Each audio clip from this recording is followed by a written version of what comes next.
ফান্ডাজি, আপনার জামাই কি করে? কিচ্ছু করে না। একটা মিথ্যেবাদী লম্পট মিথ্যা কথা বলে আমার মেয়েটাকে বিয়ে করেছে। ওর থেকে আমার মেয়েটা মুক্তি পেতে চেয়েছিল। কোর্টে ডিভোর্সের মামলাও চলছিল।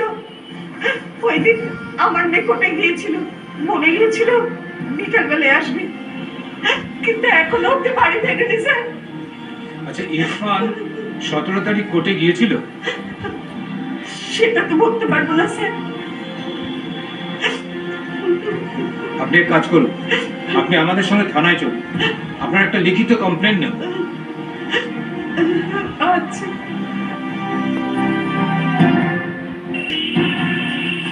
আচ্ছা, অ্যাডভোকেট মিসেস ব্যানার্জির চেম্বারটা কোন দিকে? ওকে, থ্যাংক ইউ।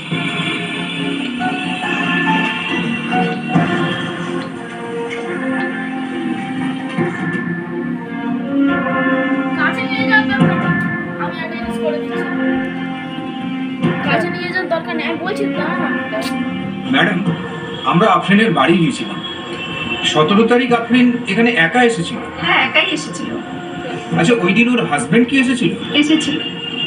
আচ্ছা, ওর ডিভোর্সের কারণ কি ছিল? দাঁড়ান, আপনাকে দেখাচ্ছি। নিচে ঝুঁকাবে তো। তোমাকে স্যার,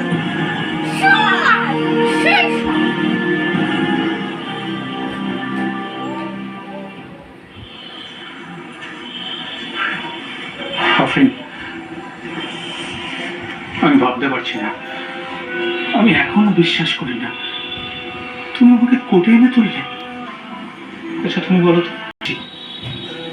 আমি জানি তুমিও আমাদের সম্পর্কটাকে বেরিয়ে আসতে চাও না। নিশ্চয়ই কেউ তোমায় আমার বিরুদ্ধে উৎসেছে আর তোমার মাথাটা ঘুরে গেছে। আমি আর আগের মতো ছোট নেই। তুমি আমার মনটাকে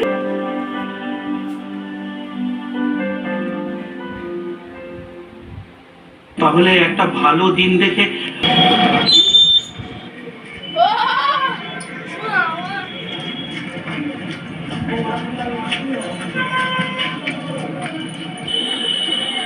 সবকিছু জেনে গেল, আমার ঢোল কেটে গেছে, এবার আসতে পারো।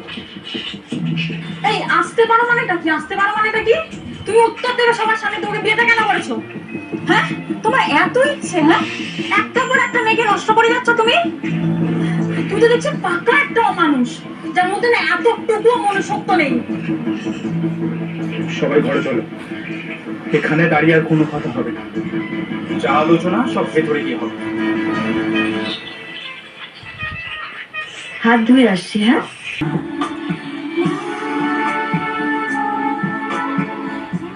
ওমা, ওই তো তোমার জামাইয়ের ভাই। হ্যাঁ, তাই তো।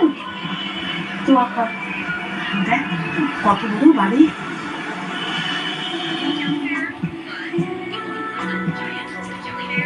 তুমি শুধু শুধু আমাকে টেনশন দিতে, আমি খুব ভয় পেতাম।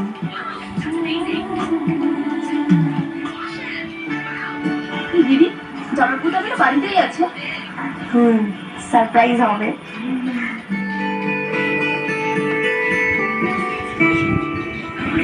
না, ওই যে ইরফানের আব্বু, আমার শ্বশুর মশাই। যা তুমি তাই তো, আমার ভয় লাগছে। এই সময় ভয় পেলে হবে না, মন শক্ত কর। যা তাড়াতাড়ি যা, কি বলেছে? যা, যে পায়ে পড়, যা।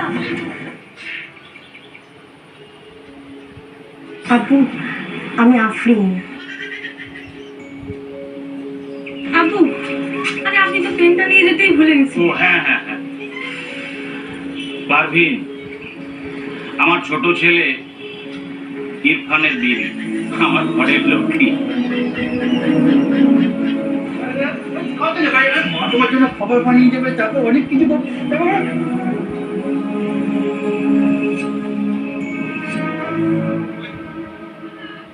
ইরফান, তুমি বিবাহিত? এই বাচ্চার বাবা তুমি? তুমি একটা বিয়ে করে আবার আমার মেয়েকে বিয়ে করেছো? এসব কি বলছেন আপনারা? ইরফান তোমাকে বিয়ে করেছে?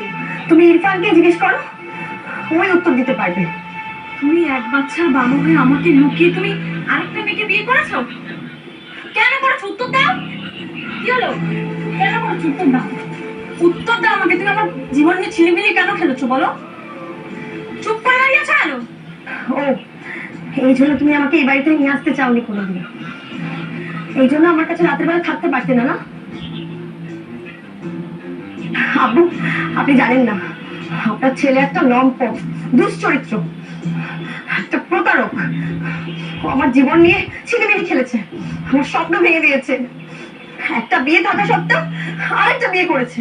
তুমি তো আমার ঢোল ফাটিয়ে দিলে, সবাই সবকিছু জেনে গেল, আমার ঢোল কেটে গেছে। এবার আসতে পারো। এই আসতে পারো মানেটা কি? আসতে পারো মানেটা কি? তুমি উত্তর দেবে সবার সামনে, তোমাকে বিয়েটা কেন করেছো?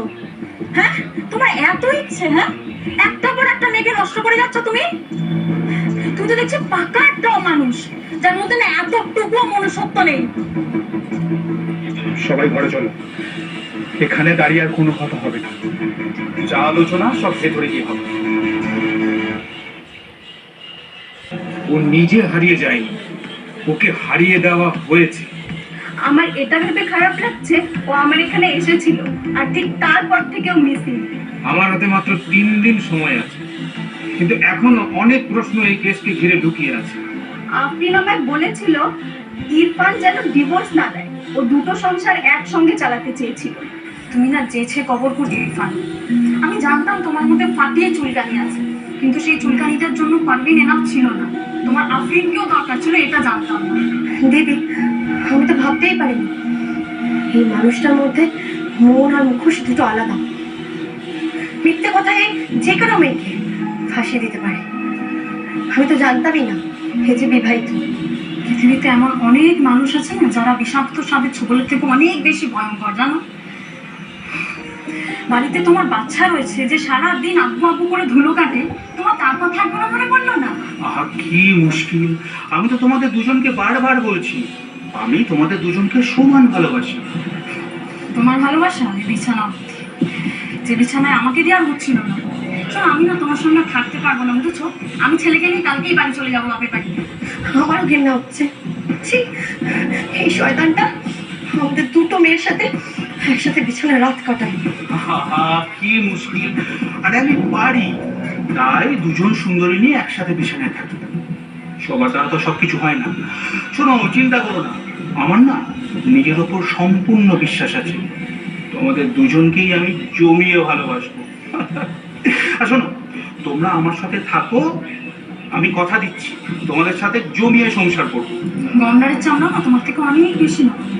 তুমি আমার একটা কথা বলো তো, তোমার মা ঠিক কি খেয়ে তোমাকে পেটে ধরেছিল? প্রোটিন খেয়ে।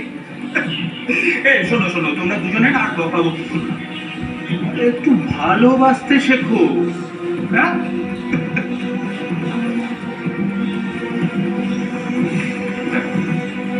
শান্ত হও। আমি না এই অশান্তি আর চাই না, বুঝলি? চল চল। আরে কি হলো, চলো তো। দেখা গেল ওর প্রথম পক্ষে একটা স্ত্রী আছে, সেটাকে গোপন করে বিয়ে করেছে। সহ্য করতে না পেরে ও আদালত। ওটা আপনার কে? ও আমার হাজবেন্ড স্যার, আপনার নাম? পারভিন বেগম। আপনি কি ওর ফার্স্ট ওয়াইফ? হ্যাঁ স্যার। স্যার, আমি সব জায়গায় আমার মেয়ের খোঁজ করেছি, কোথাও খোঁজ পাইনি। আমি বলছি ইরফানই আমার মেয়েকে কিডন্যাপ করেছে। আচ্ছা, আপনি কি ইরফানের বাবা? আপনার ছেলে কোথায়? ছেলে তো সকালে বেরিয়েছে, বেশি কিছু জানি না। 17 তারিখ ইরফান কোর্টে গিয়েছিল, হ্যাঁ স্যার, গেছিল। রাতে বাড়ি ফিরেছিল। ও 19 তারিখ